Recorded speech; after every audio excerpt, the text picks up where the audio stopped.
২০০৫ সালে বাংলাদেশের হয়ে আন্তর্জাতিক ক্রিকেটে অভিষেক আর ক্যারিয়ারের শুরুতেই আন্তর্জাতিক গণমাধ্যমে তার সঙ্গে Don Bradman, Hanif Mohammad, Sunil Gavaskar, Sachin Tendulkar, Brian লারার মতো অনেক বড় বড় কিংবদন্তির সঙ্গে তুলনা। ছোটখাটো সেই মানুষটি মাত্র ১৮ বছর বয়সেই বুঝিয়ে দিয়েছিলেন তিনি নিজেই এক কিংবদন্তি হতে চলেছেন।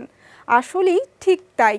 বাংলাদেশের প্রথম ক্রিকেটার হিসেবে টেস্ট খেলার সেঞ্চুরির রেকর্ড গড়ে দেশের ইতিহাসে নতুন এক মাইলফলক স্থাপন করলেন তিনি। এতক্ষণ ধরে যার কথা বলছিলাম তিনি আর কেউ নন, বুড়ো থেকে শিশু সকলেরই এক আবেগের নাম মুশফিকুর রহিম। বাংলাদেশের প্রথম ক্রিকেটার হিসেবে আজ মিরপুর শেরেবাংলা স্টেডিয়ামে আয়ারল্যান্ডের বিপক্ষে নিজের ১০০তম টেস্ট খেলতে নেমেছেন অভিজ্ঞ এ ব্যাটার।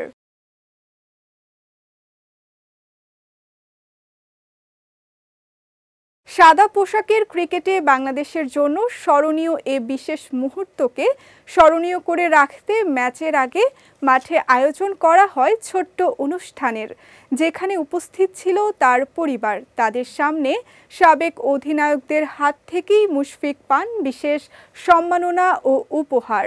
২০০৫ সালে অভিষেক টেস্টে যিনি প্রথমবার মুশফিককে জাতীয় দলের ক্যাপ পরিয়ে দিয়েছিলেন, সেই হাবিবুল বাশার এবারও মুশফিককে দিয়েছেন ১০০তম টেস্টের জন্য বিশেষ ক্যাপ। সাবেক অধিনায়ক আকরাম খানও দিয়েছেন স্মারক উপহার। আর বিসিবির পক্ষ থেকে সভাপতি আমিনুল ইসলাম এবং নাজমুল আবেদিন মুশফিকের হাতে তুলে দেন ক্রেস্ট। লিটল মাস্টারের প্রথম ও ১০০তম টেস্টের সতীর্থদের স্বাক্ষর করা বিশেষ জার্সি উপহার দেন বর্তমান টেস্ট অধিনায়ক নাজমুল হোসেন শান্ত ও অভিষেক টেস্টের অধিনায়ক বাশার।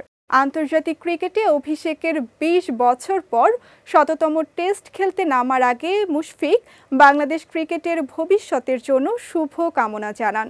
এ সময় বাংলাদেশ ক্রিকেটের জন্য সবসময়ের মতো ১০০ ভাগ দেওয়ার প্রতিশ্রুতিও দেন এ উইকেট কিপার ব্যাটার।